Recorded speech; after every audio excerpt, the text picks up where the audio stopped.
All right, ladies and gentlemen, welcome back to the Powerbomb Nation. I am joined by a very special guest tonight, none other than Mr. Devon Miller. Devon, how you doing today? I'm doing good, Dwight. How we doing? Oh, man, I'm doing fantastic. So, got a lot of wrestling on tap this week. Are you excited? Oh, man, that's not the word I'm looking for. We got 2 nights. I think we're going to be a whole bunch of surprises in store. I'm looking forward to it. Very good. So this is your first time on the Powerbomb Nation. Why don't you tell the folks a little bit how long you've been a wrestling fan and what floats your boat? Man, I've watched wrestling since I wasn't allowed to watch wrestling. I'm talking Monday Night Wars, 97, 98, 99. That the whole DX on one side, NWO on one side. I think I fell in love with it immediately. So now I haven't 20 plus years later, I haven't stopped watching. So that's me, all me.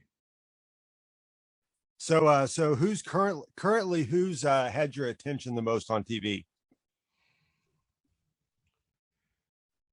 I hate to say this. Seth Rollins is back, and I'm really excited right now. Mostly, I'm watching a lot of SmackDown. Bobby Lashley right now. This is his opportunity to be a dominant champion, and I'm all in on Bobby Lashley right now. All in. So speaking of Bobby Lashley, we'll just segue right into it. What about what about the Hurt Business breaking up? So I like the Hurt Business a lot. It gives Shelton his opportunity because Shelton, I mean, he's revamped his career. He's bigger, better, faster, stronger. Cedric, he's all right. And obviously you got the mouth MVP. So it's kind of, it hurts a little bit. I don't know if they're trying to bring in new members or they're just killing the stable completely.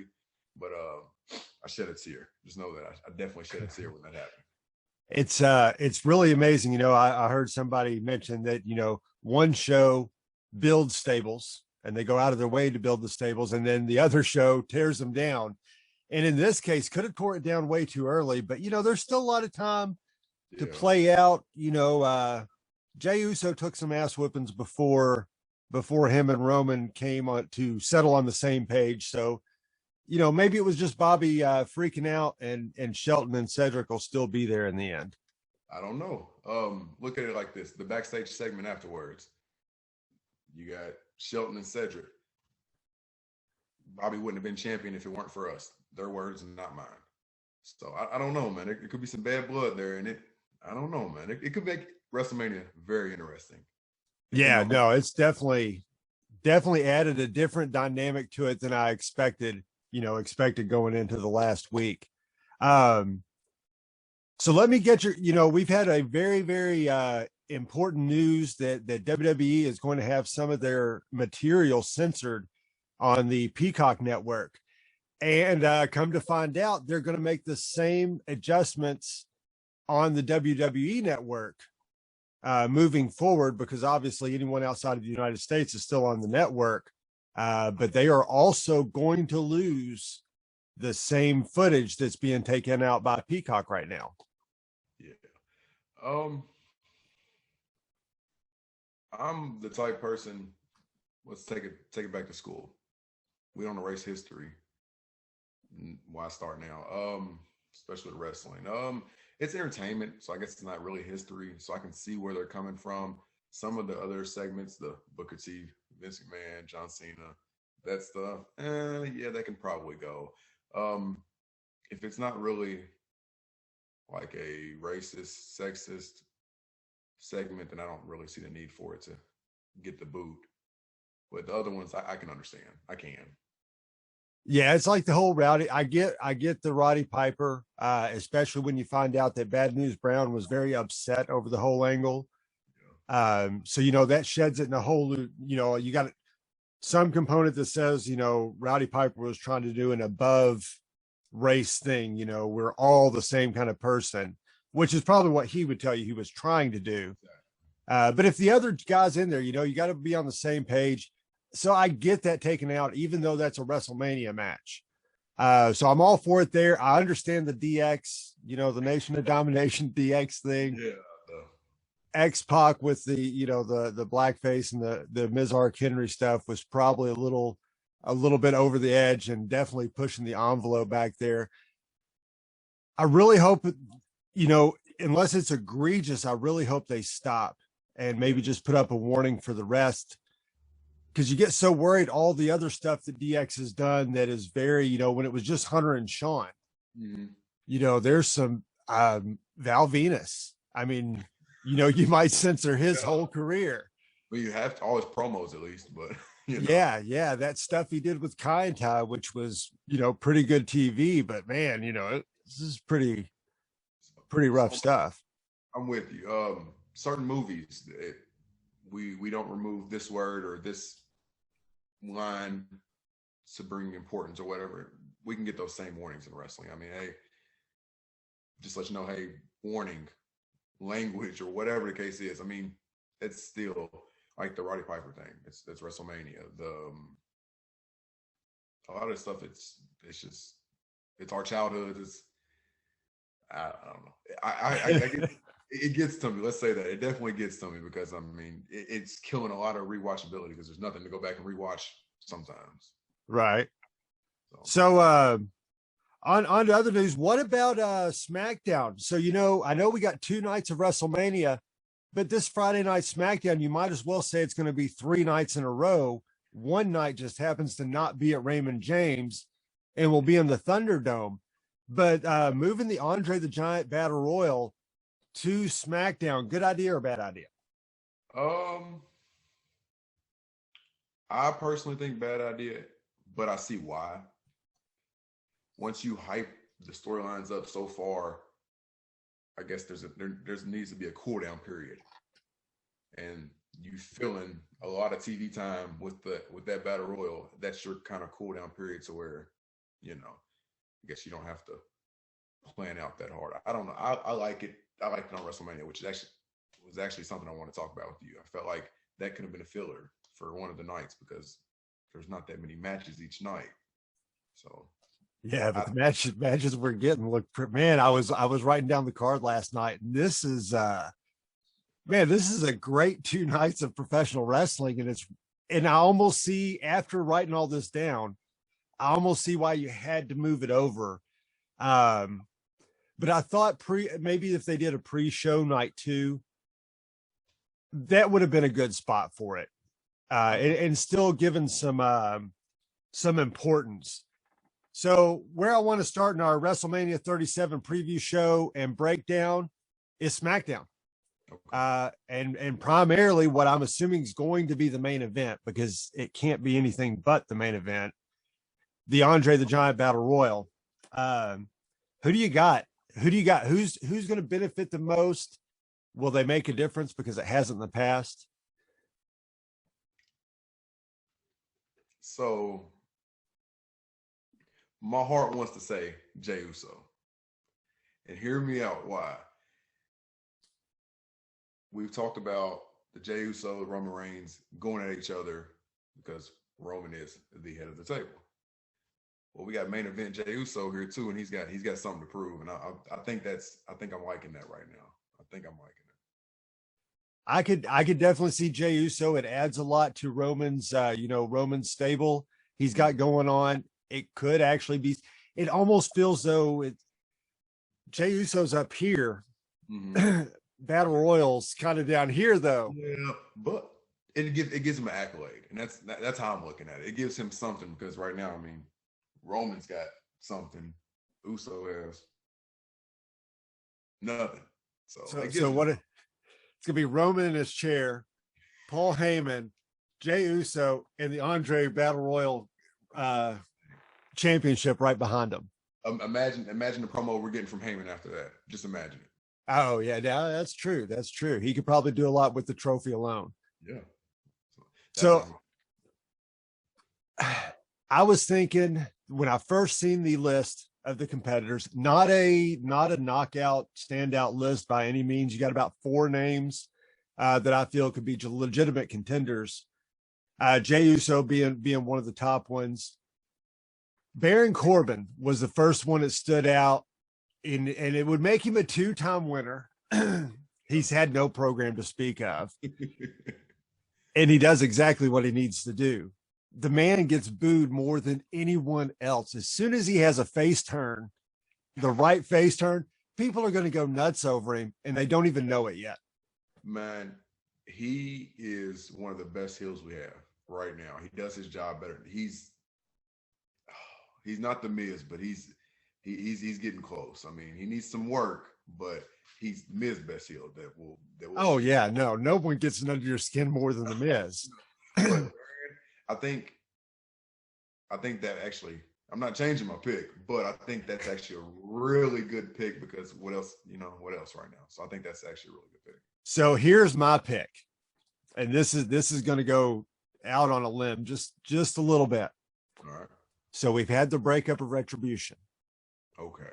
So hope to God these T-Bar and Slapjacks and all these guys will be ditching this facade and gimmick. Yes. Give it to however you say his name, Dominic Divajevic or whatever. You can try it. Yeah. Anyways, awesome dude. What would be cool, and I think he's T-Bar in Retribution. Mm-hmm. Let T-Bar win and give him a shot at a promo with the trophy. Allow him to shed his mask and say, I'm not T-Bar. I'm yada yada, however I pronounce my name. And and I'm here to kick everybody's ass moving forward. That's not a bad pick. I like the whole story with it. I think they let us down sometimes, so I don't know. But yeah, that sounds like some good writing. So I don't know. I guess we'll have to see. Well, so that it definitely won't happen from what I've seen at the buildup of WrestleMania. Then that will definitely not happen. Hey, never say never, right? That's the saying. So any off the wall pick you're thinking out of that match?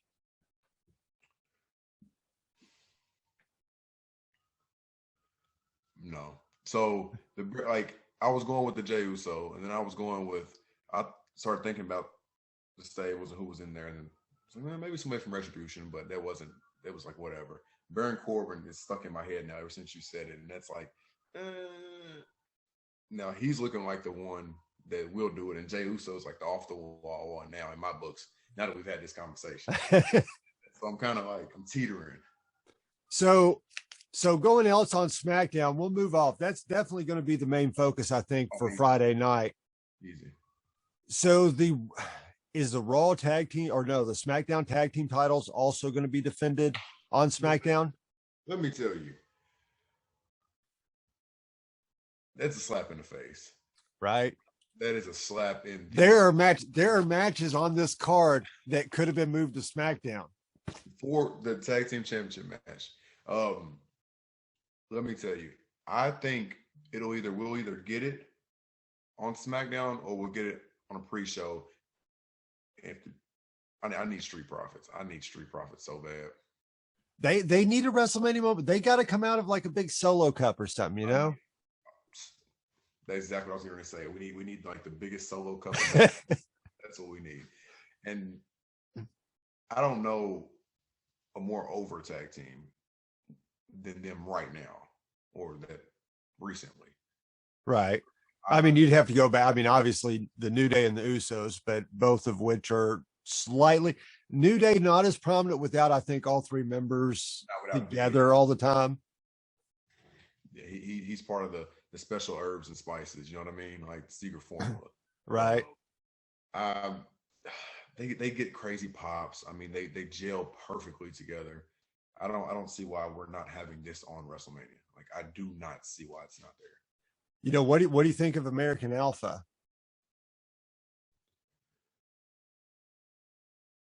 I mean, enough said on that one. My head not. Tag team pictures right now. So the last thing I can think of that's really absent from WrestleMania, and I'm thinking maybe it's kind of the surprise we don't know we're going to get yet. The women's tag team championship. I mean, so isn't there going to be some sort of battle royal to determine to determine the number one contenders? Yes. It's I think it's a tag match. I had it pulled up. I want to say it's a multi-tag match. So how do you think it's going? Are we going to get? Is that going to be on night 2? Maybe that's. You look at this card. I mean, we got matches on night 2 that are going to push 20, 30 minutes apiece, if not longer. I mean, we got. Yeah. I don't know. That might be a SmackDown thing too, but at the same time, it can't be because we're missing one key ingredient, 2 key women on WrestleMania this year. So Charlotte and Bayley. Oh yeah, no, I didn't even think about Bayley. So there has to be something has to go on here for WrestleMania because we have to have one of those 2 on WrestleMania. Well, I tell you right now, what they should do is Charlotte Flair really got screwed this year. Yeah, I mean, that doctor saying that he thought she was pregnant and she didn't get they need to make that a triple threat. It would be I really like Asuka. Okay. I really like Rhea Ripley. Mm-hmm. But they just need to just throw Charlotte in there. It's only right. She is, whether you like her or hate her, she is probably the best women's wrestler total package as long as she's a heel. No doubt. They got. She's not a face by any. No. She's her old man made over. Oh, easily. I wouldn't hate it. I wouldn't hate it because I think the Asuka and Rhea is going to be I don't know. Rhea might come through like a wrecking ball. Shout out to Miley Cyrus. I mean, just picture where I'm going with this. I mean, she comes out a week before WrestleMania. Asuka says, "Okay, Asuka, you're not ready for Asuka." Boom. I mean, all Charlotte does to do is tomorrow night is walk out and be like, "Hey, I'm in the match," and it's done. Yeah, I mean, she would be in the match. It's not. They don't have to be a big elaborate story. So I think she's a notable miss from the card. Yes. I have some ideas for Bayley, but I think you might see her. Well, we'll get into that when we get into that'll be a night 2. All right. So or maybe not late night 1. Anyway, it'll be later on. So so I think that pretty much covers anything that'll be missing from WrestleMania. Oh, wait. What's up? The women's tag team championship themselves. That's how poorly written it is. We were just going to skip over it. Exactly. So you got Nia Jax and Shayna Baszler, which I don't hate the team. No. I like the team together. I wish they would actually tag versus doing one-on-one matches all the time. Yeah. I'm cool with Reggie being there. I think him and Nia Jax, I think that's a better dynamic than he's had with any of the other women so far. But why do they always have to do the women's championship or the tag team champion with whoever's running a program for the world titles? So I've been trying to watch a lot of women's wrestling. Like I'm literally a lot of my focus is going on to that because I'm asking the same questions to myself, obviously. I don't know if it's the chemistry in the ring. I just don't know if we're not getting the right dynamic out of it that they're looking for. There's something behind the scenes that we're not getting, and I think it's something along those lines. I mean, or it could just be something blatant out there, like who in the hell are we going to put up against these 2 that can actually legitimately contend? I mean, come on, Dwight. Honestly, you got Nia Jax and Shayna Baszler. I mean, that's all right. That's an unstoppable team. Unstoppable. So here's my pitch. So let's say the women's qualifying is there and it's got like a bunch of singles. You remember how they used to do a battle royal and the 2 remaining component per people would wind up being the contenders for the tag titles later on? Yes. Say if they do something like that.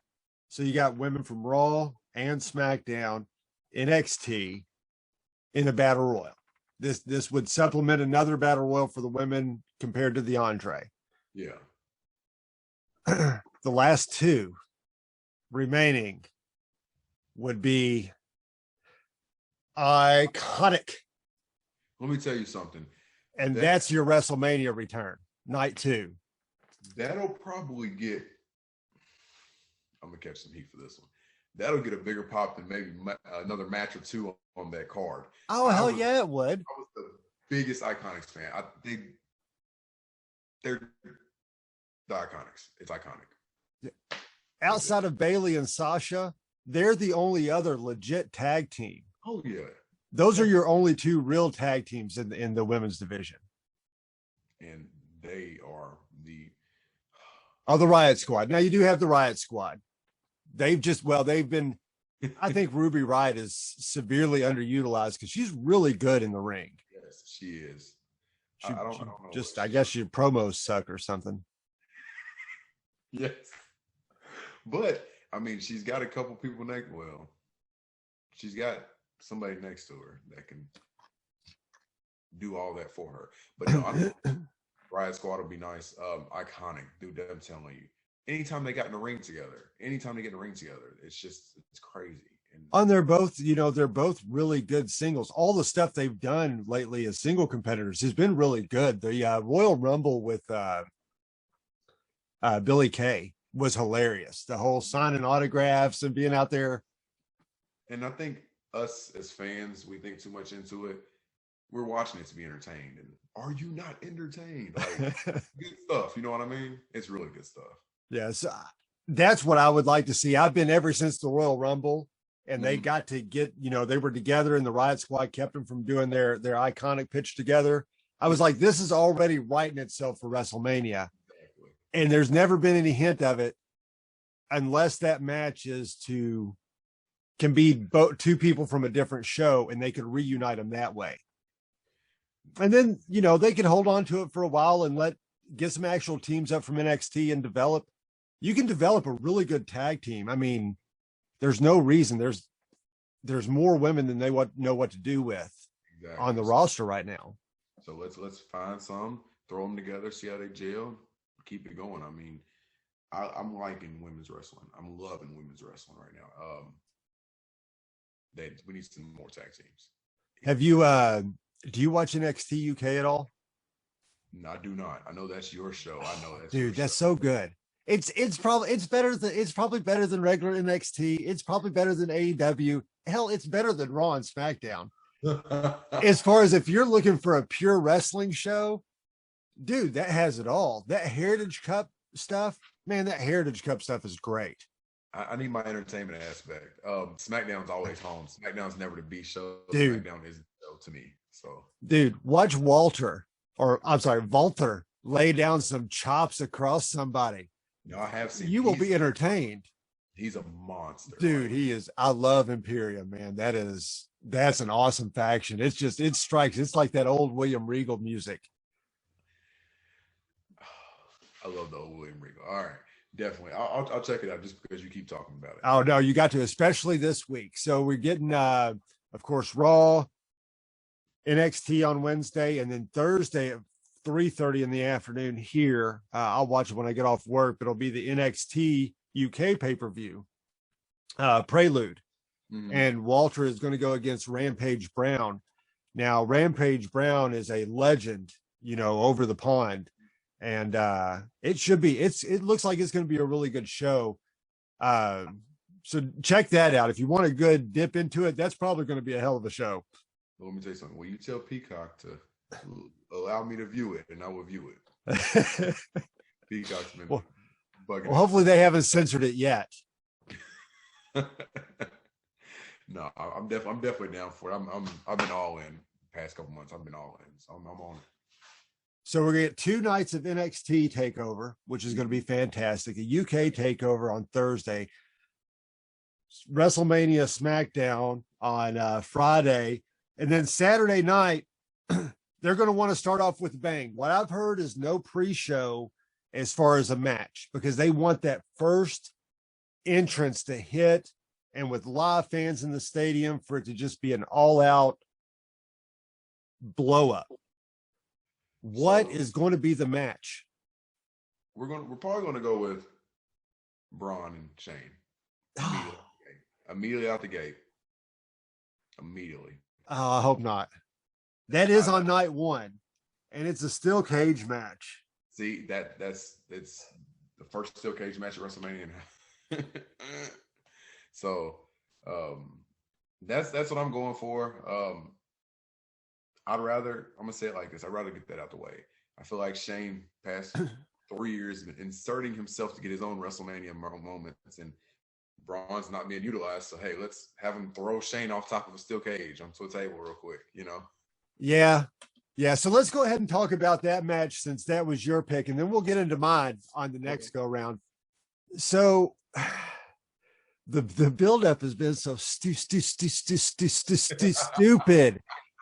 Oh my gosh, that's the only thing stupid in this feud has been the build. And I mean, I get what they're trying to do. It just didn't click. Now, if they're aiming for that lower demographic, like the 13 or 14-year-old and below, yeah, it's the little talker against the big dummy. So I mean, that younger demographic, you're hitting the nail on the head. I mean, you're just insulting me right now. You're insulting my but hey, Shane's gonna get thrown off something. So. Yeah. So that's what we got to look now. I know people are about tired of Shane McMahon, but let's be honest. It's not like any of the WrestleMania matches he's been in is bad. No, definitely not. The one with him and The Miz, I mean, the entire build up to it was fantastic. So that was a great story. That was a great story. And of course Shane took the big bump off the platform. Yeah. So is Braun just gonna pick up the ring and beat Shane with the steel cage? I'm assuming that's what we're gonna get. Oh, he's gonna rip the side of the one of the walls off. I guarantee it. He's gonna throw him off of it, rip it off, throw it on top of him, stand on top of him, roar. And it's gonna get a big pop because that's some big shit. So do you think it's gonna be a squash match? No, Shane's not squashing. Shane's not getting squashed. I mean, I feel like he would get squashed if that was up, but I don't think that's what we're going to get. I think we're going to get a nice little 15, 20 minutes, maybe. I mean, it has to be. Then, if not, then it's a waste because Braun needs that time right now because he's not being utilized elsewhere. So does Shane jump from the top of the steel cage into the ring, top of the steel cage onto the announce table? I want to say the table, but then there's that. How are you going to get Braun on the table? I'm going to go with the table. They're going to get out. That's going to be the table. That's what I'm hoping for. That's my little mini WrestleMania right there. It can't be WrestleMania without somebody coming off flying, hitting the table. I mean, you have to have the Shane McMahon replay of him coming down from somewhere unreasonably high. Yes, but then we need the JR. Oh my God! I need or the Morrow Ronaldo. Oh man, those great announcers, great commentator. So what? Any other thoughts on that? I'm not very excited about it. What about the train sounds?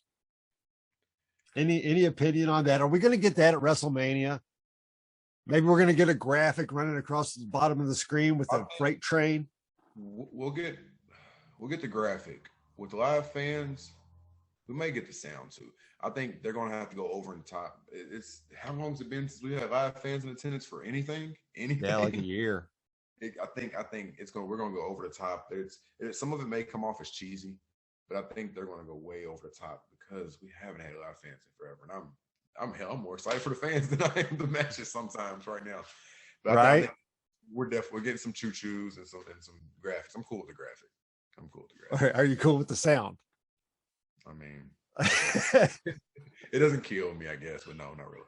Yeah, I thought everybody, let's say it's cheesy. It's cheesy as hell. But I thought everyone blowing it up like they didn't know why it was a train sound. I mean, come on, did you not watch his entrance? His entrance is literally the front of a locomotive while he's screaming as the thing barrels to the ring. it made sense why they've done it. And they have to play around with stuff to keep it interesting right now. So yeah, I'm not too excited. I'll be more excited for that match after it's done. Because either it's over or it was really good. So it'll be a win-win at that point. But I really hope that doesn't open the night. All right, what's opening tonight? Let's hear it. So, seeing how the Hurt Business has been on such a tear lately, and the fact that Bobby Lashley is very likely to get cheered out of the Raymond James Stadium when he comes in, if you open it with Drew, he's going to get the pop. He gets the inaugural "we're back" pop, and you're not going to get him booed. Because if you put him on later in the night, he does run the risk of the crowd being more interested in Bobby Lashley than they're going to be for him. See, there's a big difference in more interested in boo. I don't personally see Drew getting booed. Like, I think we're going to get the pop and the pop, the cheers and the cheers. We're not getting. I don't think we're getting boos on either side of this one because we have. Oh, you don't? You don't think this is going to be throughout the match? You're going to have a 50-50 split?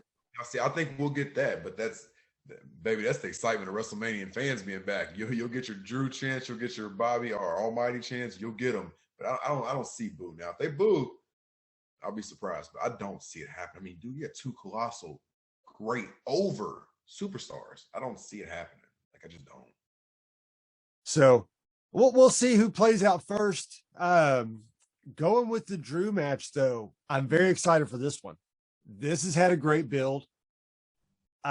Everything about it's been fantastic. They're two massive individuals, and they're just going to club the living bejesus out of each other.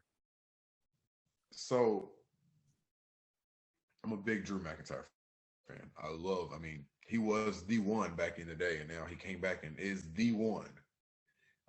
Bobby's is long overdue.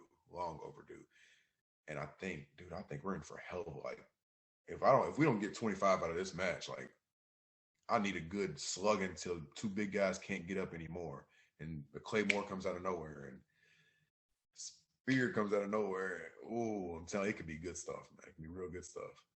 So who goes over? Who leaves with the WWF Championship? WWE Championship. I was listening. I'm back in the 80s, late 80s, early 90s. So my heart's going to say Bobby. My mind's telling me Drew. Drew's the face. Come on now. He's the not the face is in the face and the heel. He's the face. So I mean, we all know that. And Bobby was holding it until we got some live crowds, and Drew's going to come in. He's going to throw his dagger down. We're going to get a crazy entrance. We're going to get a crazy entrance from Drew. And I think it's going to be a Claymore out of nowhere. And 1, 2, 3. So I'm going to have the opposite. I think it's Lashley. I think Lashley retains. Really? Yes. Think of how long it's been for Vince wanting to get Lashley to this point when he could do it. Mm-hmm. Lashley was always one of Vince's handpicked guys. Vince loves everything about him, but he never got that. He never got over in WWE. Mm-hmm. You know, he's a very nice individual, and that comes across. That's why. And he needed MVP. You know, that's the reason he's going to work in WWE right now, man. You give me him and Lesnar at SummerSlam. Money. Dude, money. That fills a beach.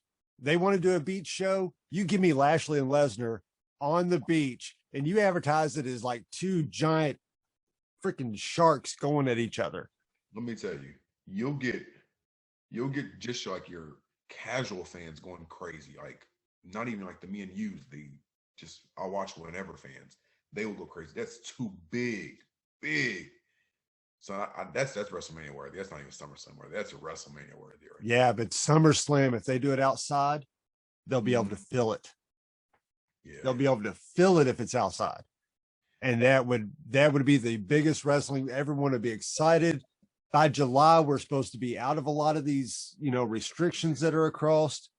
So I could see them turning SummerSlam into their marquee event for 2021.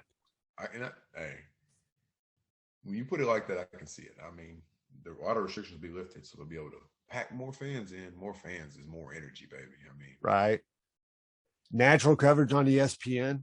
Every UFC channel will cover the fact that Lashley and Lesnar are actually going to go at it. You can do the weigh-ins. So I'm telling you, like, I wouldn't even want that. I wouldn't want to see that end. I'd want to see them beat the hell out of each other until they can't beat anymore. Like, and then you get, I mean, could Paul Heyman, you know, if they kept it on Raw, could Paul work Raw and not piss off Roman? Let me tell you, you don't have Lesnar back without Heyman. No, hell no. Roman's getting better though. Like, and you know how I feel about Roman. He's getting better on that mic. I think Lesnar's Lesnar. He can do what he wants to do. I think if Lesnar comes back, Heyman goes with him, then we got a Roman Lesnar feud right there again. And I mean, that's that's got to be the backup if it ain't The Rock for Roman next year. I mean, I think he can hold his own this time. I don't think he's going to be rumbling and stumbling. I think he'll be perfectly fine. I mean, so Drew McIntyre, I would love to pick Drew going over on this match, but I just don't. I don't think it is. I think he had a great run. He had a great 2 runs. Randy, I thought the Randy Orton thing was a little early, but looking back on it, it gave Drew an additional fire that he didn't have, even though he had the belt. And plus it solidified a lot of stuff for Randy needed that shot right there to keep his momentum going. I just think Lashley stole it from him. I really just think we got to the end of COVID and the brighter star is there and the other one's not burning out, but the other one's just shining a little bit brighter. And I just can't see Lashley. And plus we got so many championships that look like they might be changing hands. Hey, if a lot of these that change hands, like I think they will, it's gonna be a crazy WrestleMania. Yeah, Monday is going to be tremendous for sure. All right, I'm gonna go off top. Go ahead. Okay, wait, real quick. Who were you picking in Shane and Braun? Braun. Okay. Shane's not going over. There's no way Shane goes over. If he goes over, Braun might as well get released. All right. Better luck in your future endeavors. Neither one of us mentioned it, so I figured we were both on the same page for that, but I did not write that one down. All right. So off topic real quick. Are we going to get some fans for the night after WrestleMania, the biggest Monday Night Raw of the year? Like, I don't know. Is it going to be in the Thunderdome? Then no. Yeah. I don't think they got Raymond James for 3 nights. So they're supposed to move after WrestleMania out of the Thunderdome to I cannot pronounce it. They're moving to a different location. I don't know why. That's a deal agreements up. But we have to have, like, we got fans at WrestleMania. We have to have fans at the Raw after. Like, that's the biggest Raw of the year. But you know what? They're not going to be the international fans. Listen, those London fans. Yeah, no, international fans are the best, man. They make that show great. Yeah. I mean, it's, you bring something like that to Kentucky and you have the normal, the last couple shows I went to were really good. The fans were really into it. But man, for years, you go to a Kentucky show and there's people sitting on their hands all night and, it's hard for them to draw a response and it's pretty aggravating. And people wonder why we can't get a pay-per-view to roll back through Lexington. And that's exactly why. It's too many people sit on their hands. They don't have enough interaction like you do at some of the bigger places. Now, the last 2 live shows for Raw and then the other one was SmackDown, I think, but both of those were tremendous. The fans were actually up. So maybe we've already turned that leaf moving forward. Only time will tell. I was at the SmackDown one, so only time will tell. I was on the Raw one. I was the only guy there with a white shirt and a tie. I went directly after work. Well, I was going to ask you, did you leave work and go? But it made me very visible. I was right over from the hard cam, right above the ring post on the left-hand side. So you could see me all night. It was great. That was me. I dig it. So speaking of Surprise. The Miz versus Bad Bunny. That's gonna be good. I don't care what anyone says. Yeah, it is. It is. It is. It's totally going to be good. I think it's the first time in a while we've had someone step in, no wrestling experience, and actually turn a good segment. Yeah, turn two or three. He's done really well. He got those small backs. Like it's like at first I was really thrown off, but then it kept hitting me with it and hit me with it. And I'm like, okay, you got me. And I like it a lot. I like he's gonna get demolished. He's gonna get Miz is gonna be the big bad meanie, and it's gonna be some good stuff, but it'll be a great match. I don't care what anyone says. It'll be great. Yeah, I'm told the Miz's money.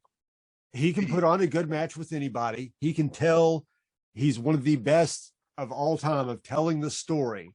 You know, very similar to Jericho, can make something out of nothing. And man, Bad Bunny was really good in the ring. You can tell he's had a passion. You can tell he's watched. You can tell he's a fan. He understands the nuances, the little things that other people don't. And that flying cross body was really good. The chair shot was really good. The slaps are really good. That's what I'm saying. He's got a gimmick. Yeah, the gimmick even works. Like he could come back, and I would be thrilled with seeing him back at another show, or having, if coming back whenever. He can just come back, hop in a battle royal, and just it'll be good time. Like I'm excited. That's one match that at first glance like whoa, but then you take a step back and actually view the segments and watch. It's like you hate to love it at that point, and that's what it is. So who are you taking in that? Oh, come on. if Bad Bunny goes over me, you don't think he's not going to? No. God, no. Oh, yeah, he totally is. Okay, so the only way he's going over is if the Miz gets disqualified. The Miz, and which would work perfect because Bad Bunny can keep showing up because it's actually working. Well, okay. Bad Bunny goes over by DQ. I can take that. Yeah, that's because Miz and Morrison don't have a shelf life together anymore. Damian Priest. Why ain't this a tag match? I don't know. Why ain't this a tag match? Listen, he's one of the names that I'm really upset that he's not on this card in some way, shape, form, fashion. Like that. Well, he's on the card. His name's under Bad Bunny's. Well, that's a travesty. I want him in that match with The Miz and Morrison, and then let them win. Then that's actual convincible win, and I'm good with it. But he's not going over without a DQ. Maybe they turn it into a tag match. Maybe they get halfway through. There's a lot of interference, and someone comes out and says, "Hey, maybe they're going to test it out. If he does all right, they'll go ahead and push it all the way over." They can test it, or we still have a week. We do have a week. So either one of those, either there's some interference and they make it a tag match, or we have a week and then you know what, Morrison's talking crap, Damian Priest is like, I got your back, boom, tag match beneficial. This man 37 might won. I'm for it. That's what I'm for that too. All right. So if it turns into a tag match,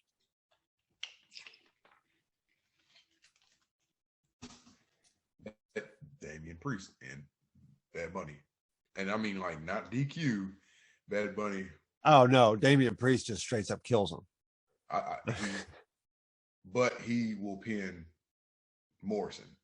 I don't see him. I don't see him miss. Yeah, I don't think they'll let the Miz lose right now. I think the Miz is going to have a couple really good storylines moving forward. He has to. Miz has been around for a while. He has, but he's still doing this. He hasn't reached this part yet. He's still going up, and he can't lose like that. And I don't see it happening. He's loyal. He ain't ever going to go anywhere. He's not one of the guys. I think he'll always take the sweetheart deal because that was his passion. Mm-hmm. I think Vince trusts him. Definitely. And I think he's a veteran I think he's a locker room leader. I bet you if you ask, most of the guys are very highly praising The Miz backstage as one of the most likable guys. And look, I wholeheartedly believe that. I mean, he came from Mohawk Miz. You know what I mean? Dude, I wasn't remember. Did you watch him on The Real World? No, I did after he started wrestling because I want to know who he was. Oh no, I remember seeing that fool before any of this. And hella charisma back then. Yeah, you could tell, but you just never thought, it just is it actually going to happen? But it did, and good on him getting locked out of the locker room and all that. He's come a long way. Definitely in the conversation of greatest intercontinental champions of all time. Easy. Honky Tonk Man, Jericho, The Miz, and I think that's really where the three lie. So. Oh, go ahead. I know. I don't hate it. I like it. Oh, yeah. So we covered that. So let's talk about the singles match, the man of many suits, the Messiah of Monday Night, Seth Rollins versus my man, Cesaro. Where do you see who's hotter right now and who needs it more? Seth Rollins hotter. He's just back. Cesaro needs it more. He doesn't, but he does. I need an Iron Man. If this would have been a 30-minute Iron Man, 45-minute Iron Man match. Oh, shit, give me an hour. Give me an hour. These two could go an hour. Man, we're not getting an hour this day and age. Oh no, but man, that would be so great. But it would be I think those two, they might steal the show. And listen to me. Let me double check. Yeah, they might steal the show for night one. They really might. I think that's gonna be a great match all around. Yeah, I will agree with you 100%. They're still in the show night one. That's the best wrestling match on the card. Easy. That's probably the best wrestling match on the card both nights. Both nights. But I do think something I got a theory on what's going to be the ultimate show stealer. We'll get into shortly. Okay. So Cesaro needs it more. Yes, he does. This is his first WrestleMania match.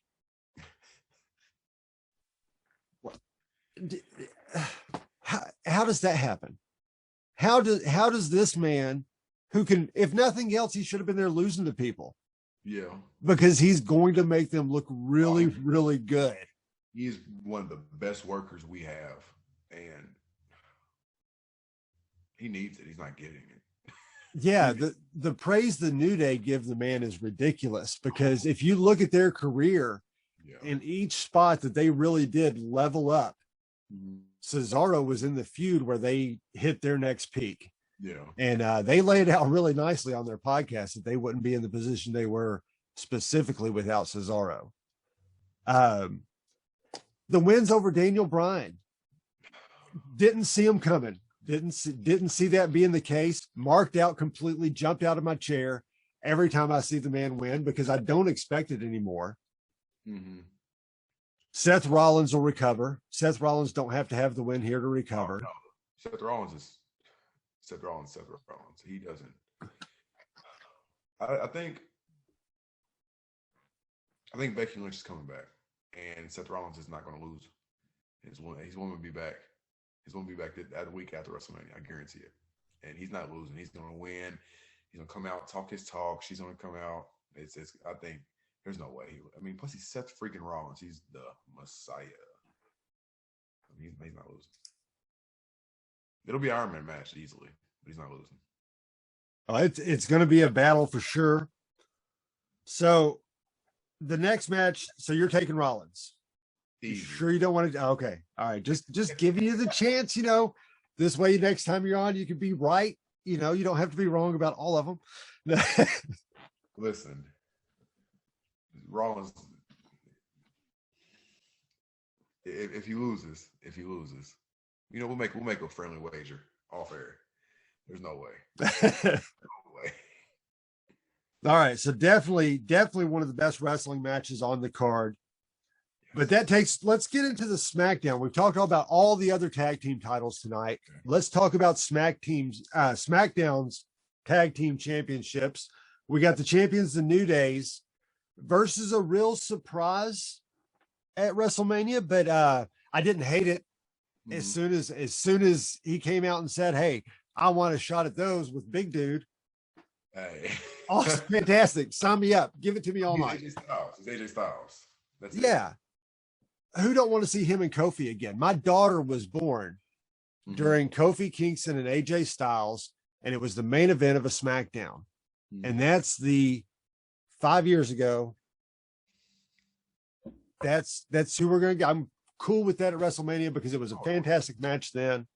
And those two can go any day of the week. Xavier Woods is great. A Big Dude, how bad could it? I mean, come on. I've seen bad Big Dudes. You got to move better than Khali, and Khali's in the Hall of Fame. He couldn't step. He couldn't step backwards without falling. So. Right.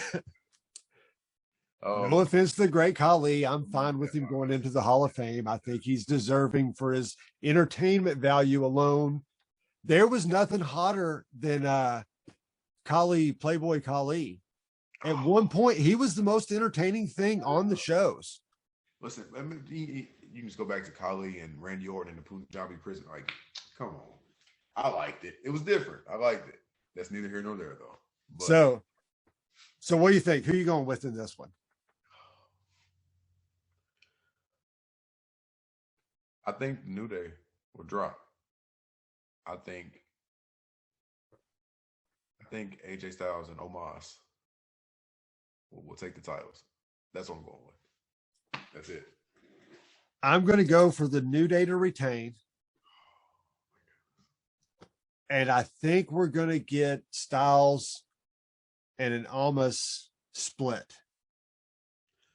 I think it happens at Mania, and then maybe we get a feud between the two. I like to think that AJ Styles is maybe kind of bringing him up, and maybe he was like he's shadowing AJ Styles for his job. And if you were going to, that would be cool to see the trainee and the pupil, kind of separate and give. I mean, come on, AJ Styles. Maybe he handpicked this dude to be like, hey, put him with me, and I'll put him over. He's got that mentality. Listen, I think he's probably one of the most unselfish workers right now. He's in it for the love, and he's gonna do what he feels right.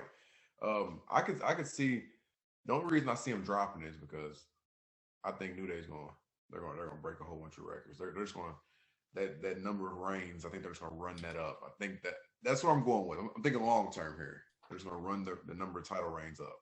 So I think that's why they drop it. I hope if they drop it, they can get it right back soon because Kofi and Xavier gel well together. It's different without Big E. It's a lot different. I mean, you got the big bodybuilder shaking his what everywhere. It's good stuff. It's a little different. The element's different, but I still like Kofi and Xavier, but they're going to drop. So, you're going to be wrong again. All right, so that leaves one more match on night one, and I saved this one specifically for last because of a previous conversation we had. So I thought this one might have the best dynamic on it. Bianca Belair challenging Sasha Banks for the women's title. Sasha Banks, arguably the greatest women's wrestler over the past 7-8 months. Probably pretty easy. I agree with that. Well, how do you think it's going to go down? Because I think we might disagree on this one. Oh, we're going to agree. I think that this match is going to be as good as Seth Rollins and Cesaro, and I guarantee it. Bianca is so athletic in that ring. If Charlotte Flair was to say, I'm done, Bianca's got this.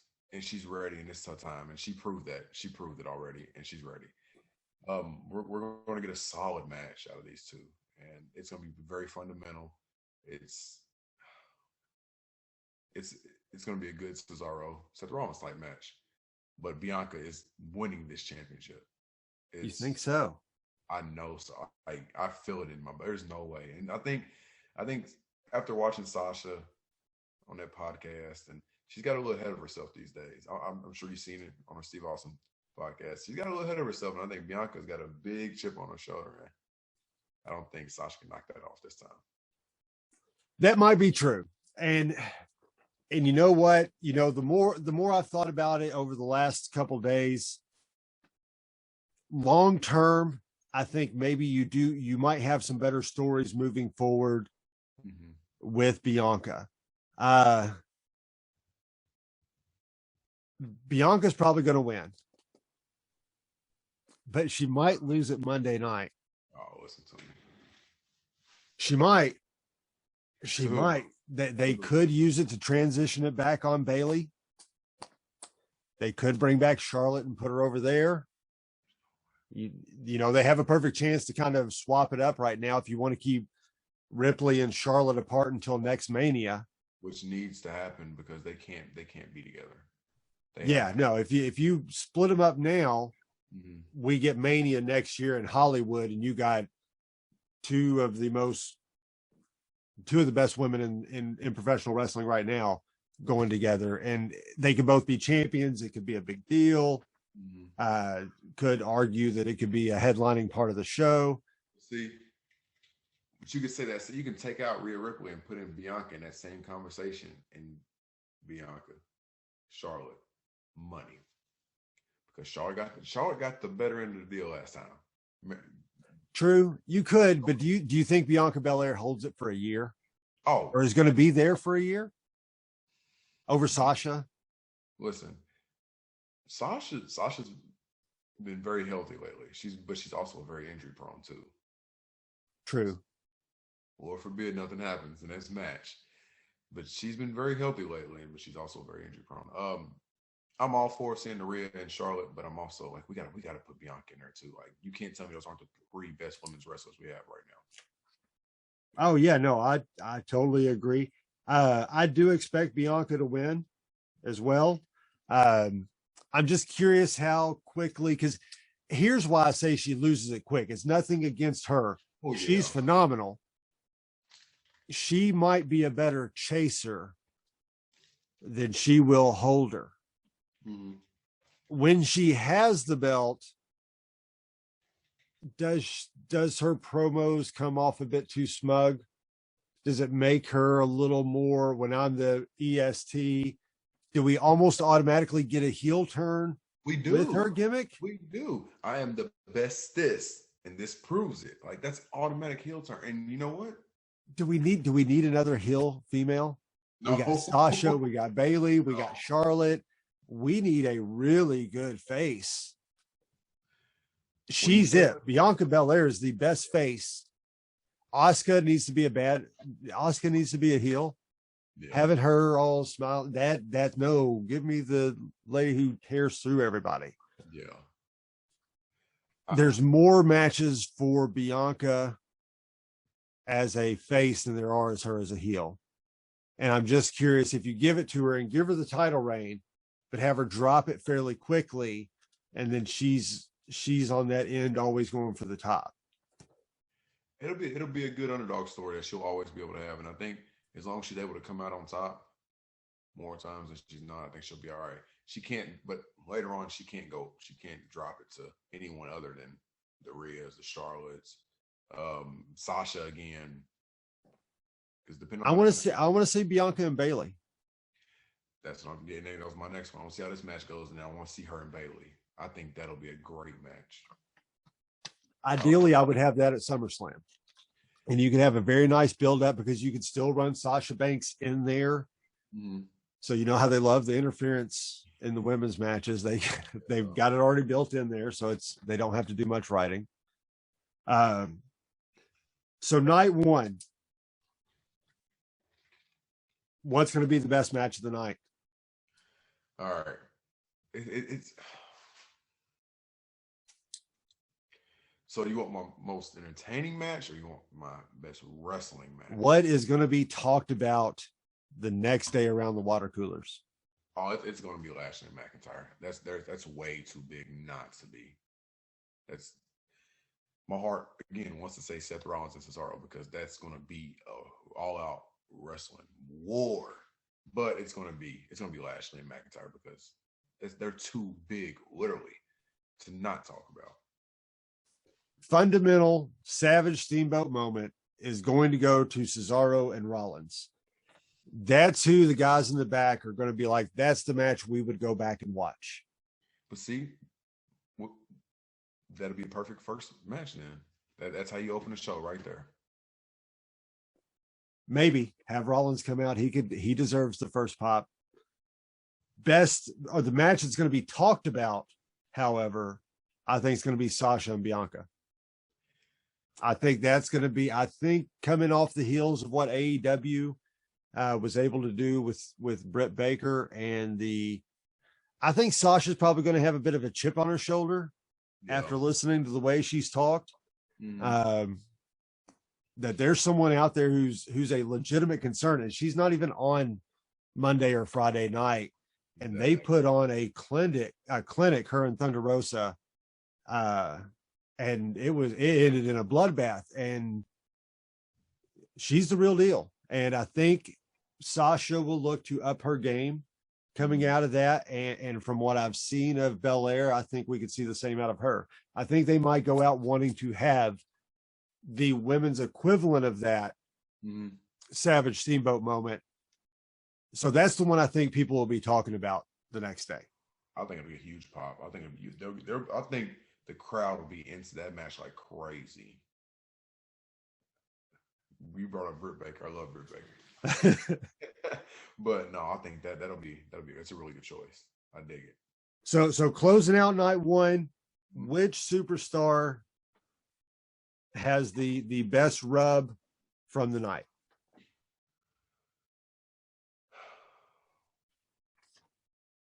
It's got to be Bianca. It's got to be Bianca. It's go all the way back. All the way back. Like she has been going and going and going and going and going and like it's got to be Bianca. I'm going to go with Bobby Lashley. Oh, I knew it. Lashley, I think is going to get the cheers, and I think once a live crowd's there, I think his entire dynamic and his life is getting ready to change. I think it's been good now.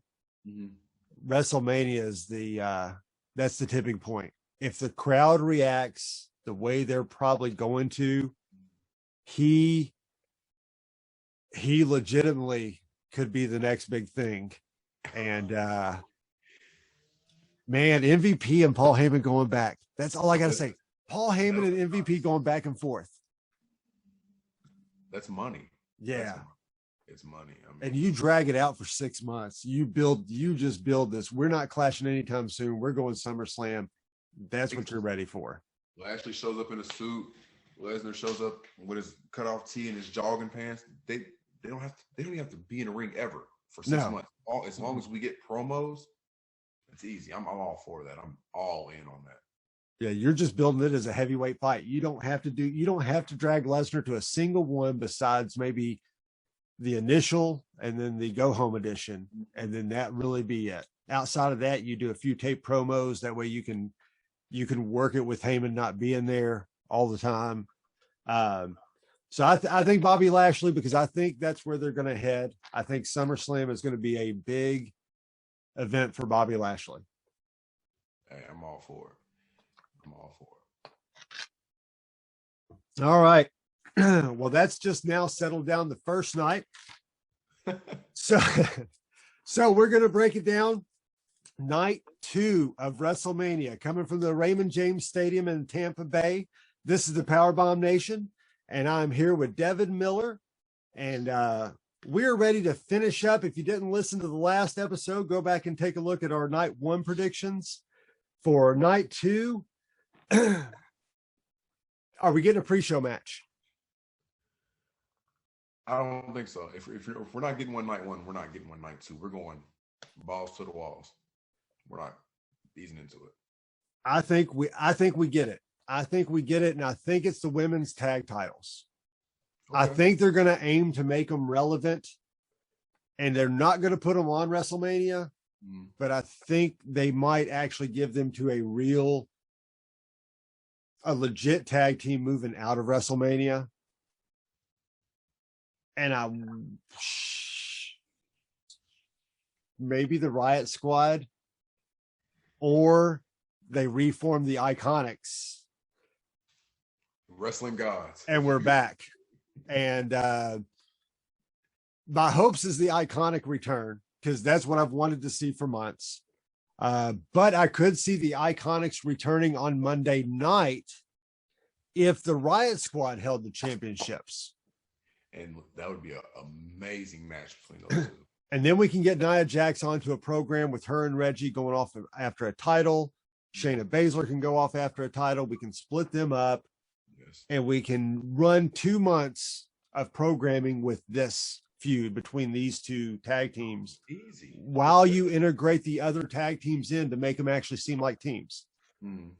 It's there. I mean, the Iconics, like wrestling gods. Again, if you hear me, like that's my favorite women's tag team.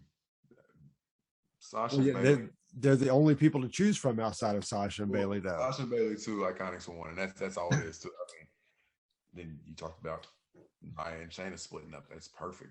Think of the Shayna and Rhea Ripley matches we're going to get, or the Nia and Rhea Ripley. Wait a minute, that like we're looking at some big matches. If that right. So let's get on to the main card. There's a lot on this one to break down. Night 2, man, night 1 was stacked. And we had a lot to say about that. But man, night 2's the stronger of the two cards. And the last one's got Bobby Lashley and Sasha Banks on it. Exactly. How in the world could night 2 get any bigger? Well, let's start here. Rhea Ripley and Asuka. Okay. 2 of the biggest stars. Yeah.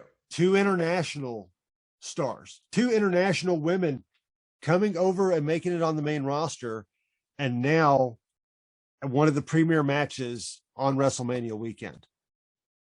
I mean, Rhea Ripley stepped in and made it an instantly relevant. Asuka became for WrestleMania because Rhea Ripley stood in. So does she? So who goes over? So does she go over Asuka? Yeah, you give it to Rhea Ripley. You make up for last year when she didn't get it against Charlotte, which was arguable that she should have. That was. I was fine with Charlotte winning. I would like to see Asuka retain, but the story's over for Asuka. There's nothing else there to tell.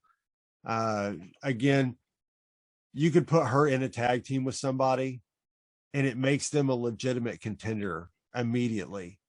And you could give her to somebody that's more of a mouthpiece and that doesn't wrestle a lot. And there's plenty of options out there for that. And I think that's how you can legitimize the tag team championships is with Asuka. I think that might be her place moving forward with the company. I agree. I mean, Rhea stepped out and it was just clash immediately. There's no other way but up from here. She didn't go over Charlotte. Those two were perfect together. Like that's our women's feud of this decade. She has to go over, and then Charlotte returns, and then boom. Yeah, I wouldn't doubt Monday night. Again, that's a SummerSlam match. Exactly. SummerSlam is going to be a huge event. Now, Gardner, we're also already we got Brock Lesnar in the main event. We don't even know if he's under any sort of contract with WWE.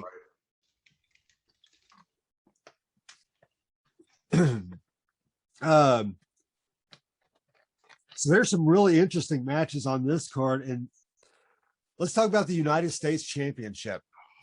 Man, no one's been on a bigger tear than Sheamus. Sheamus has looked good. His last dozen matches have been some of the absolute best in his career. Now he's had really good dancing partners during these matches, but Sheamus on top of his game, and I fully expect him to walk out with the United States Championship on Sunday night. I don't want to look at the screen. I agree. It doesn't hurt Riddle, not 1 ounce. Losing to Sheamus. I mean, it's Sheamus. He's still Sheamus, the Celtic Warrior.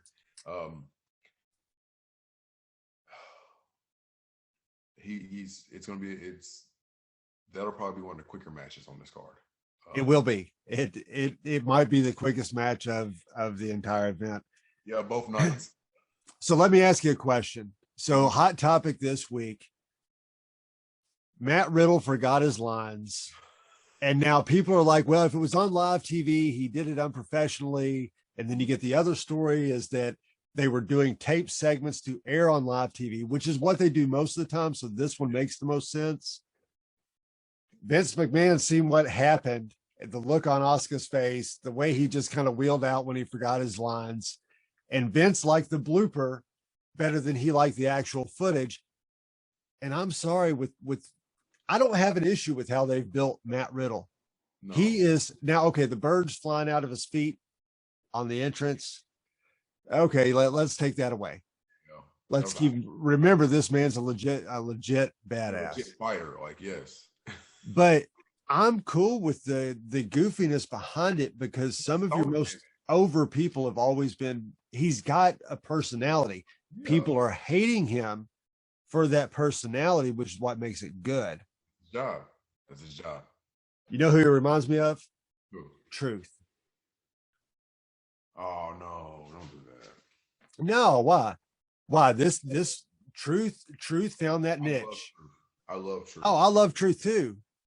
He found that niche, and this is really something I think he's a little opposite. The fans love Truth. Oh yeah. The fans, I think, are going to hate this.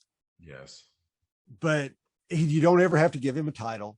No. If he's into having that comedic spot, he can have that Santino, but he's always got that legit in the ring spot. But then he always has that legit. Yeah, you're always going to be scared of the man. Yeah.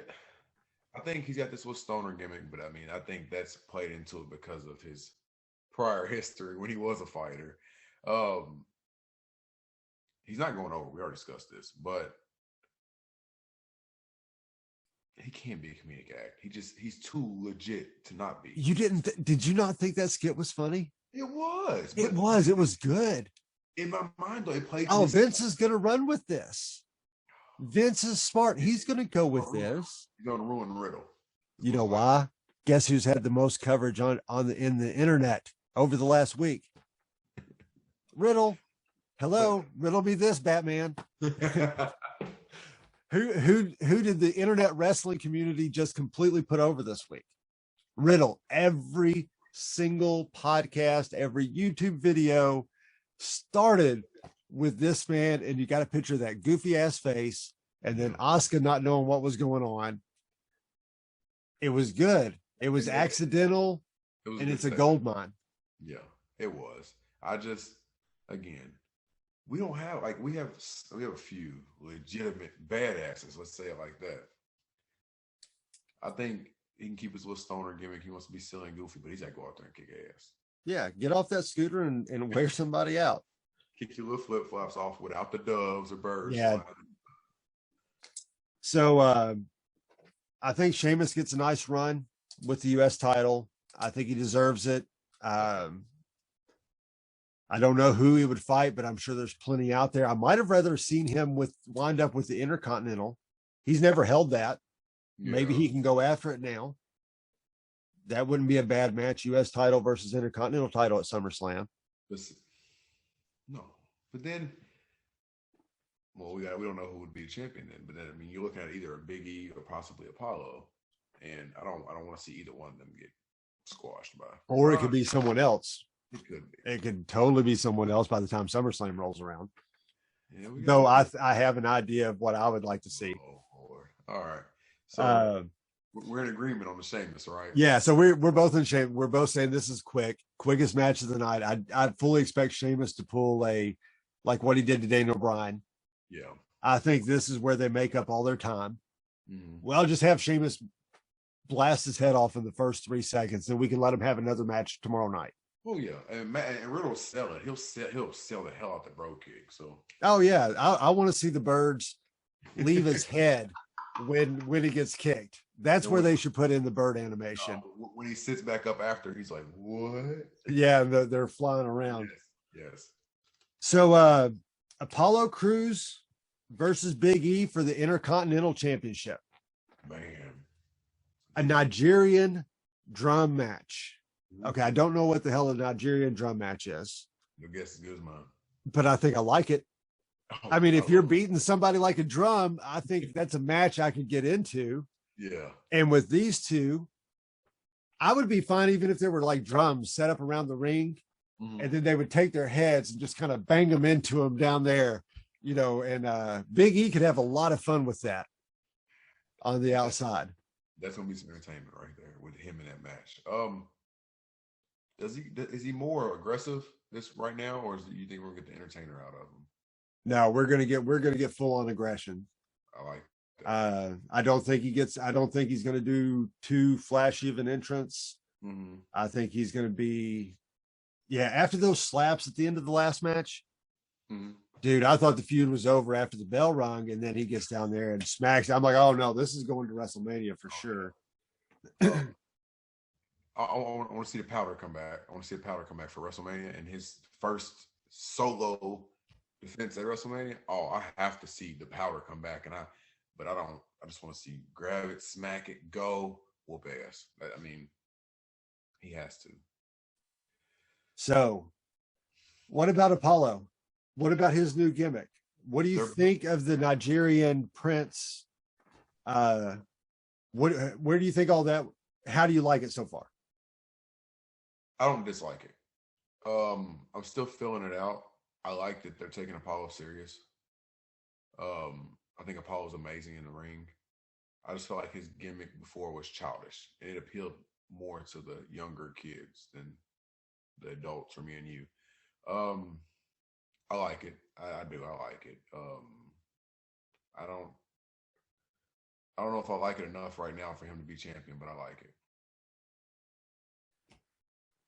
I'm surprised that I like it. I really am. It was a little much at first. I thought it was a little over the top.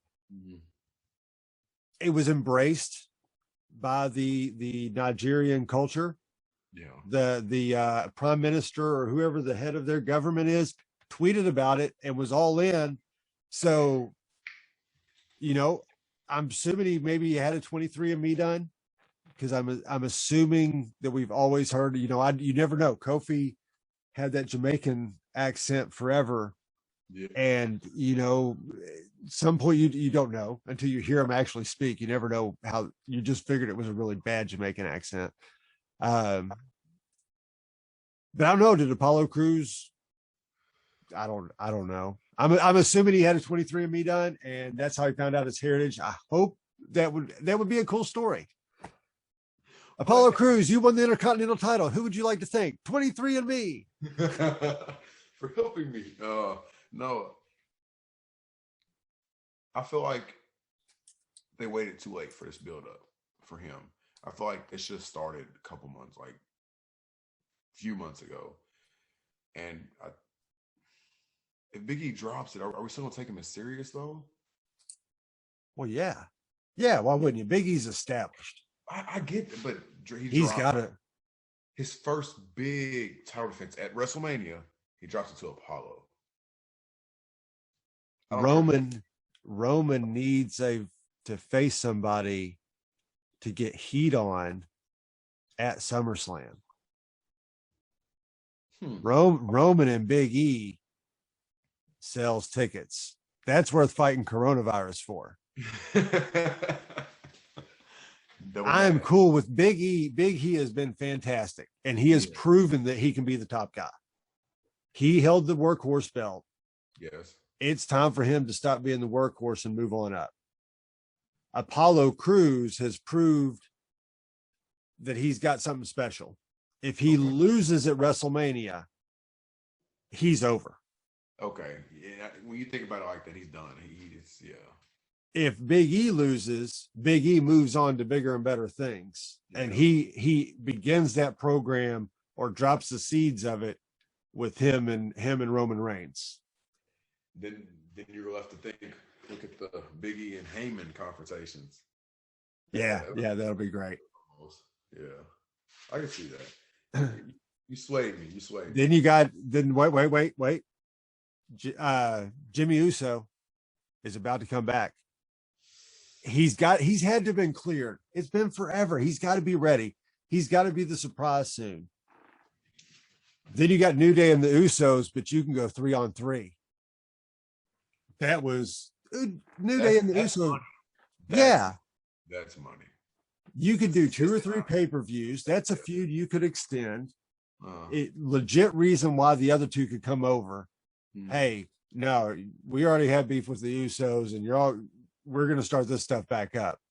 See, it works perfect because this time Big E's in the front instead of Kofi being in the front. Right. That's exactly where he needs to be. And Roman's fighting for the head of his table. That's money. That's money. And ultimately, you can still, Roman doesn't lose the belt. Yeah. Not that I'm picking Roman Reigns to win tonight or on WrestleMania night or anything, but yeah, I think Big E has less on the line. I think Apollo has everything on the line, and I think he's athletic enough and gifted enough in the ring. Oh, yeah. He's worth giving the ball to and taking the chance on. Exactly, give him a chance. This gimmick has really been a home run so far.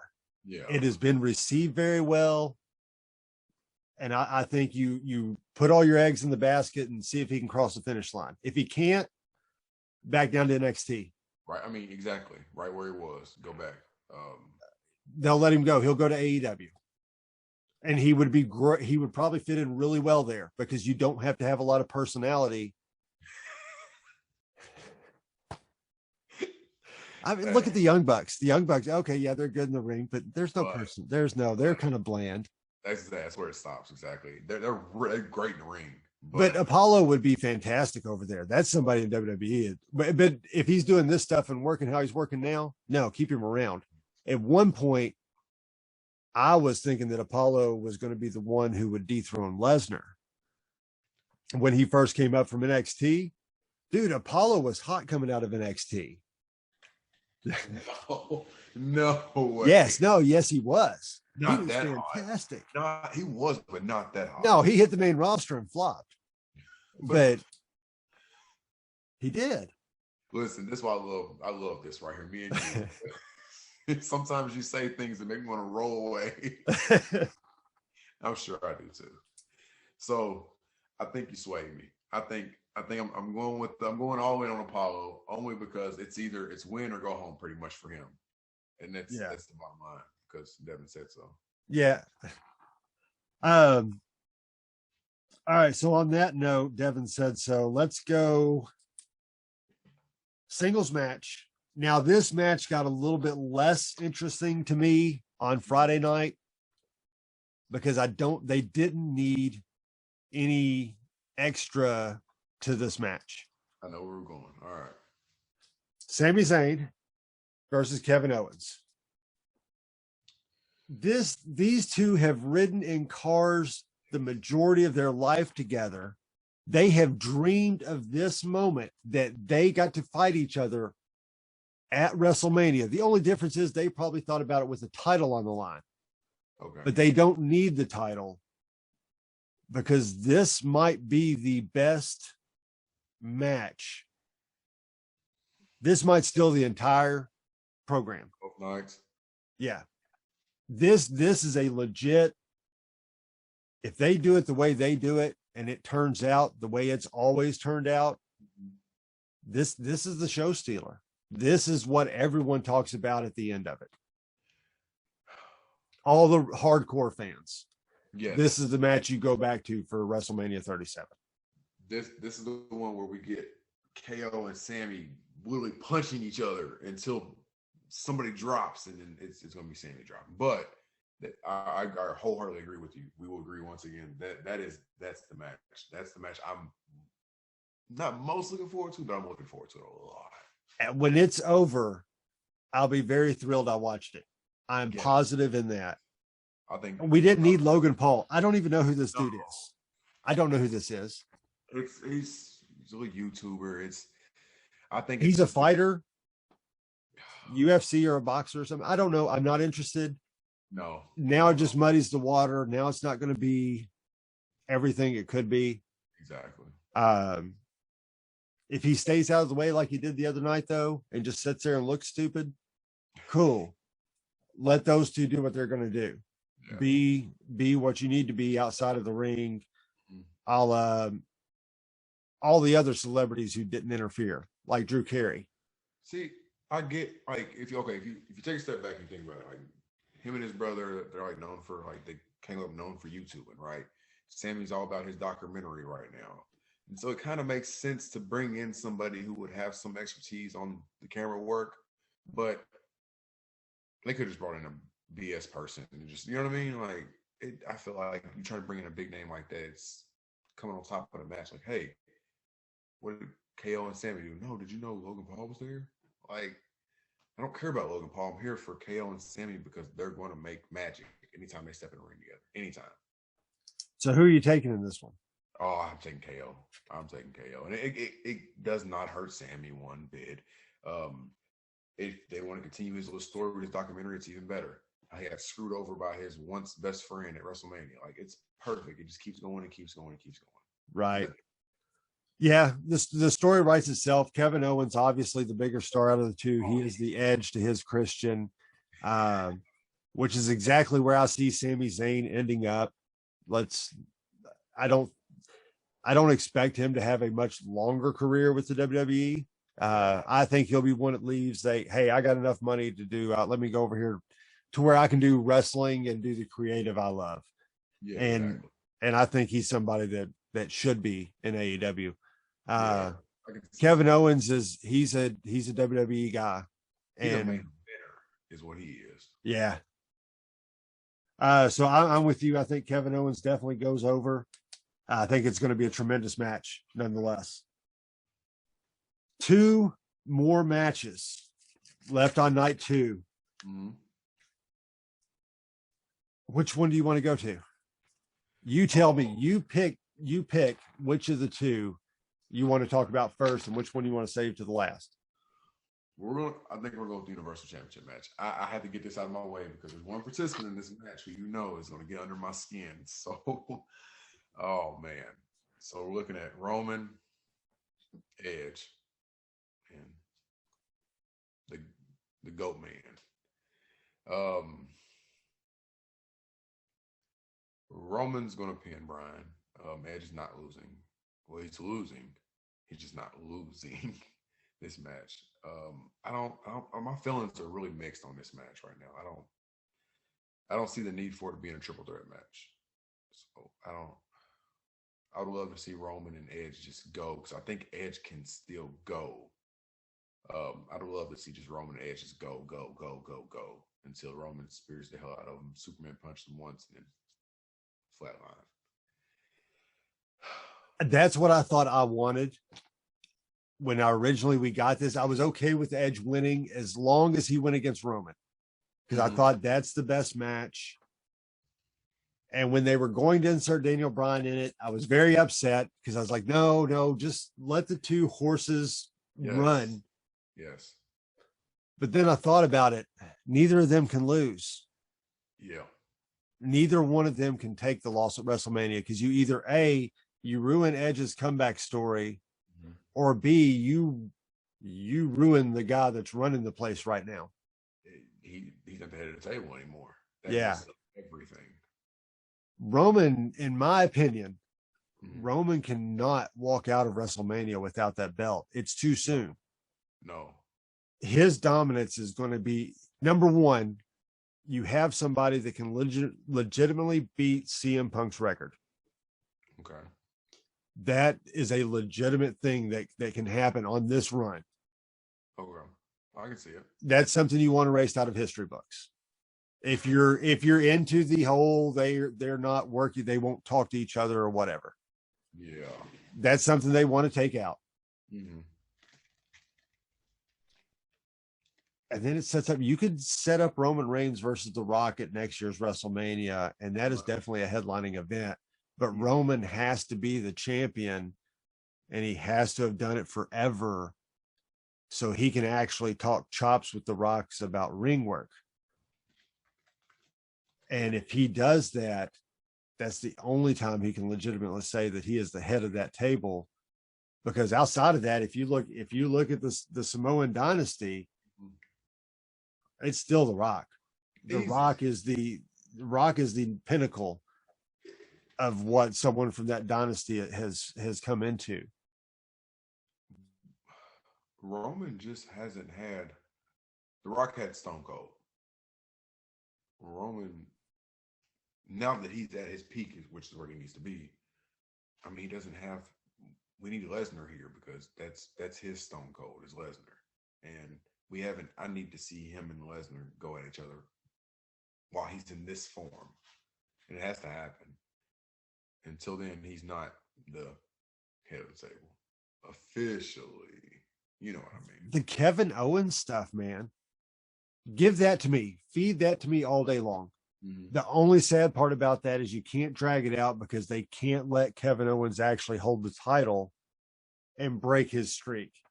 Yeah. So you got to kind of move on. But you can revisit Kevin Owens after WrestleMania next year. And you got a lot more to build upon because then you can pull up the history of these two going against each other. There's your Rock and Steve Austin. 6 years from now, your JBL Cena. There's that rivalry for them two, because watching those last match, even with the handcuff slip up, it was still good. I didn't care. The spot where Roman pulls the ref into that was great thinking. Oh yeah, I'm in trouble here. Yeah. Ow. You know, that was Roman, and I'm one who hated on him. Yes. Yes. He's so good. There was reasons that all his matches were that good. It wasn't because he was in there with someone else. It was because he was in there. Mm-hmm. And now everybody's seeing it. Yeah. And I'm curious what kind of reaction he's going to get at WrestleMania. He's going to be the only one that gets booed. But it's not going to be your normal boo, though. It's not going to be like, I hate you, Roman. It's like, you're a bad guy, boo. And that's there's going to be cheers mixed into it, but he's going to get his, when he does his scream and there's fans there this time, mm-hmm. they're going to echo along with him. Oh yeah. That's the thing though. Like, he's the bad guy that you kind of love to hate at this point, which wasn't the case last year. You know what I mean? Yeah. He's very much got the, he's going to have the Stone Cold vibes going fairly soon. Yeah. And, I'll be interested to see what another year brings, especially if he stays as dominant as he is now. WrestleMania next year could take a whole new shape being in Hollywood. Yeah. So what are we saying for the Edge and Daniel Bryan aspect? Daniel Bryan's put in there because he's taking the loss. Exactly. I would love to say that he's going to win. It's a good story. He's deserving of it, yada, yada, but he's in there to let Roman beat. Yeah. Or if they do go with Edge, to let Edge beat and hold the title, and then Roman can chase it. And you're not hurting Roman at all. Mm-hmm. I think he needs it, but you're technically not hurting. You're not going to kill him. He's still going to have a strong character. He can still chase it back. It might add a little. I don't want to see him and I don't know that I want to see him and Edge go again. After this, I don't want to see Edge back in the title picture personally. I was hoping for him and Christian to tag team. Yeah, that was, they had it set up perfect. There was so much more they could have told and let them two go out on top as Edge and Christian. Much like they always had to tie Matt and Jeff back together. They never let Matt flourish. Mm-hmm. And they always tied them together, and they won't let Jeff Hardy leave that gimmick to do anything else. So I was hoping for more of that. You know, let them be a face of the tag team division as you build it up. Put some tag teams over. But that didn't happen, and we got him winning, and he's going after Roman, and then it looked like he was going to win. But now I think they're going to leave it on Roman, and that's what they should do. Edge is fantastic. I'm glad he's back. He cuts a hell of a promo. Not many better. And he'll be a huge part of wrestling moving forward, but I don't think he needs to be in the title picture. I agree with that last part. The huge part of wrestling moving forward. Do we really want to see Edge for another year, year and a half, 2 years?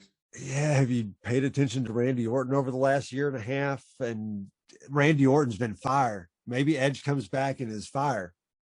His promos are good. Randy's promos were good. Randy's probably ready to take a little break. He's pulled a lot. He's getting up there in age. He's got a family he wants to be around. There's been rumors of a retirement coming soon. Oh, listen to me. Edge could fill in. Edge could fill that. He can fill that Undertaker spot too. That legend on the show. But okay, in my books, Edge Hall of Famer, obviously. Yeah. Surprised he's not inducted this year. Oh, he's still wrestling. That's why. Well, yeah, I know, but how much longer? But see, you can't give him the Undertaker spot like that. That's well, he automatically pulls the respect. All these guys grew up watching Edge. Yeah. Whatever he says goes. He's trusted by the backstage. I don't see him. It's a different locker room than it used to be. Well, yeah. I just don't see him physically lasting that long. Like WrestleMania's gonna take a toll on him. He's going to go with a freight train. And I mean literally not a choo-choo across the screen freight train. I mean like Roman Reigns freight train. And he's gonna work him. And it's gonna be a good match. But so who are you picking to win? Oh, Roman. The Edge part, I could see Edge going over it because Roman and Paul Heyman chasing is amazing. Proving he's the head of the table like that we could see a whole new alter ego of Roman going psychotic because he does not have his title. Like that could prove to be must-see wrestling, honestly. And an Edge going over, and then we could see some a couple good matches. Dan Bryan's, there's no chance in hell. Like Vince McMahon's walking to the ring, no chance in hell.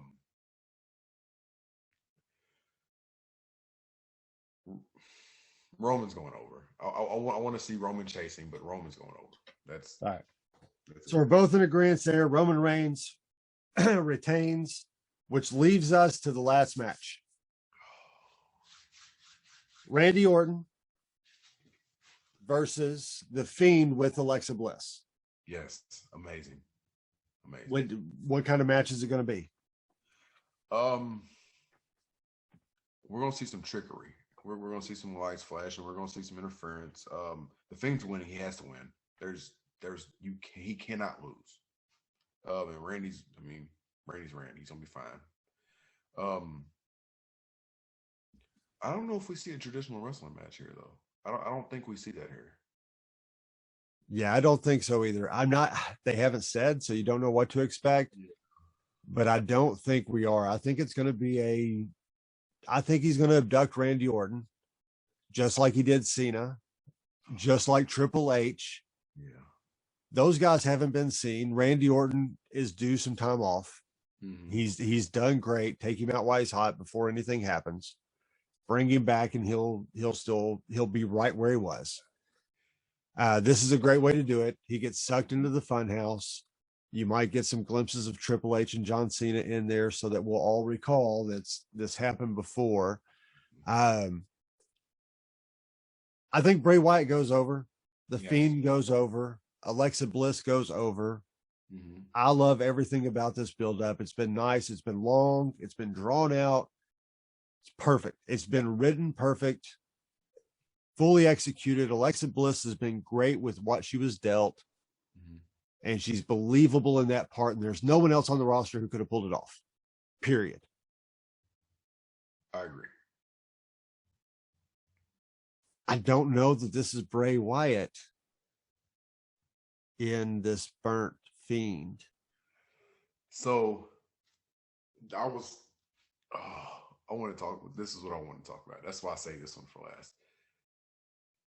The whole costume is like it's completely concealed and different, and I can't see anything. I can't see any markings, and I'm invested into the Fiend character, obviously, 100%. I don't know. I don't know why it wouldn't be, but I mean, we haven't seen him in a while. Bo Dallas. No way. Yeah. Yeah. Why don't find a way to put them together? Listen to me. I forgot all about Bo Dallas. Like, and it's, I love, it's crazy. I was a believer. I was a believer. And I forgot all about Bo Dallas. He ain't doing nothing. I think it could get very interesting. It could. I just don't know. Something tells me that that's not Bray Wyatt, that's not who Alexa Bliss is summoning. There's something else wrong. They'll have to write Alexa Bliss out shortly anyways. I don't think this continues past WrestleMania. It's so good, though. She does it so well. It is, but I don't know that anyone else is going to have the chemistry that Randy had with it. And if you do it on anyone else, how hard will it fall? Randy was a big reason it got over. And I just don't think that's there for a lot of people unless you ran him against Edge. If you go into a program directly with Edge, yeah, the Fiend and the Edge could do some good stuff together. That's money right there. That's a SummerSlam match. It is. Listen, in our head, we're making a stacked card here for SummerSlam. I want you to know that. Like, the path is clearly written. So who's going over? The Fiend. He has to. Like, it's one of those win or go home situations. It's not go home, but it's must win. I think you're right, but I don't think we get a winner. I think it kind of ends like everything else ends with him. It just ends. And yeah, it's over. And you just know Randy Orton was in trouble and now he's stuck in a TV somewhere. So the Fiend and John Cena's match at WrestleMania last year, I loved it. I thought it was very entertaining. It gave us a glimpse into the man, the Fiend. I wouldn't mind seeing that almost exact. I'd like to see Randy Orton play out years what could have happened, what was wanted to happen, and then boom, pops up, Sister Abigail, done. Goodbye, Randy Orton. See you later. I would like that. Yeah, I'm pretty cool with that. I'm fine with really that being a Bray Wyatt thing at WrestleMania. Just the giant mind game. It's like seeing Saw. You've seen it 18 times, but you still went and seen it. And it's the exact same principle as everything else, but you can't turn away from it, which has been what his whole character has been. You like it or hate it, you couldn't turn away from it. And I definitely think Bray Wyatt goes over. I think Randy takes some time off. And then we'll see who they feud with next. I mean, that's your Undertaker character right there. There's your Undertaker special WrestleMania thing every year right there. The Fiend. Yeah, it's definitely a spectacle, and with the popularity of the movie matches, it's very easy for them to do that with him now. Oh, easy. It fits in. So best match night 2.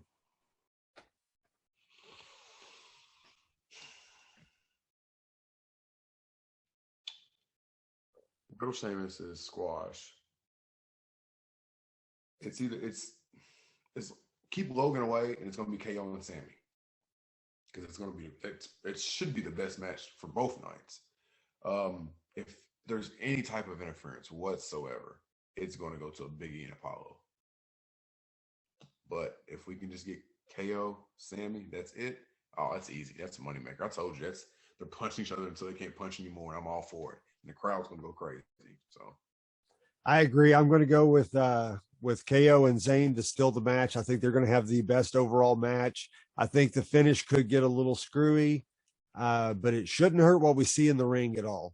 I know. And if it does get screwy, then Sami Zayn wins. And the whole man's career has been screwy. So There's nothing wrong with that. If it played out that way and Zayn won, it might make it better. Maybe I'm going to change my pick. Maybe Sami Zayn wins that match.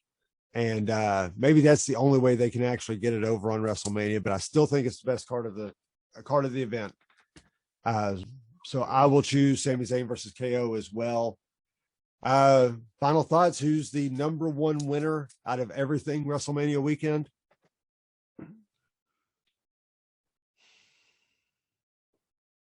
I'm going back to my day one picks, night one picks. We're going to go with the Bianca or the Bobbies. I mean, Bobby hasn't had this title with this crowd, and he's going to get to display it. Bianca's had that story. She came up from NXT. She won the Royal Rumble. You know what I mean? Like, she's just going and going and going. And I really think as long as they have plans to keep her champion, it's going to be Bianca. It has to be. But Bobby Lashley's the man. So let's see. Yeah, I have to go with Bobby Lashley as well. I think he's got the most to win from the entire weekend. Yeah, Big E, it's important for his story this weekend, but I don't think it's going to be celebrated in the form of a victory. I think it's going to be the release to go on to the next tier. Any surprise return over the night?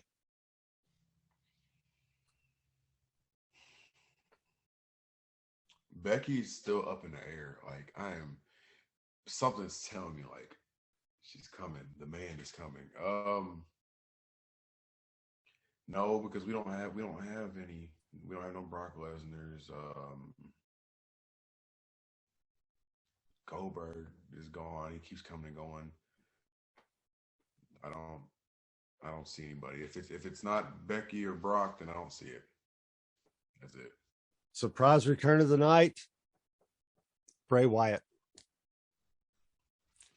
Bray Wyatt, lantern in hand, hat back on, cult leader gimmick, coming down to escort the new Fiend, which is Bo Dallas, to and fro, which is his brother Bo Dallas, or whoever else they want to put below the mask. But I think I think they would work well together. I think. Then you got another legit tag team. Exactly. It makes sense because they've never been the same person technically. Exactly. It's so separate. And that is probably the greatest form. The Fiend is obviously the greatest form, but that's my favorite form of Bray Wyatt. When he gets out there and starts preaching, oh, son, I can listen to this music to my ears. Oh, yeah. Give me the rocking chair Bray Wyatt all day long. All day long. It's like having Mick Foley, but able to have all three there. Bray Wyatt's gimmicks can be interchangeable because the Fiend never talks. Bray talked. The Fiend didn't really wrestle, so it's not like you could tell the difference. You know, I mean, it's not like they're, the mandible claw, and that's about it. Yeah. Sister Abigail. Those are easy moves anybody can do. Anybody can learn those moves. He's the image. Bray's the mouthpiece. That's going to sell the tickets. And I think that's your surprise of the night. Bray Wyatt comes back as that Bray Wyatt, not fun Firefly Funhouse Bray. Any final thoughts? Well, if that happens, I'm jumping out of my seat.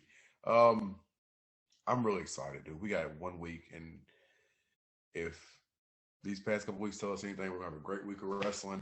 We have NXT UK. We got SmackDown Mania. I mean, we got it all. But I'm excited. I don't know how you feel. I'm excited.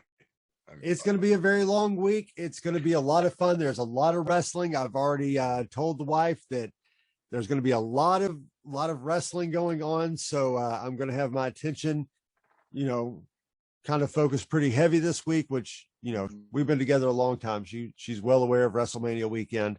Got the day after WrestleMania off, put in for that last week, got that approved. So I have a day to recover and get some of the lawn work around the house that's going to have to be done by then. But yeah, very much looking forward to it. Folks, on behalf of Devon Miller, it's me, Dwight Couch. Thank you for tuning in to the Powerbomb Nation. Make sure you like, subscribe, hit the notification bell, and we will talk to you next time. Remember to Sweet. Yes, sir.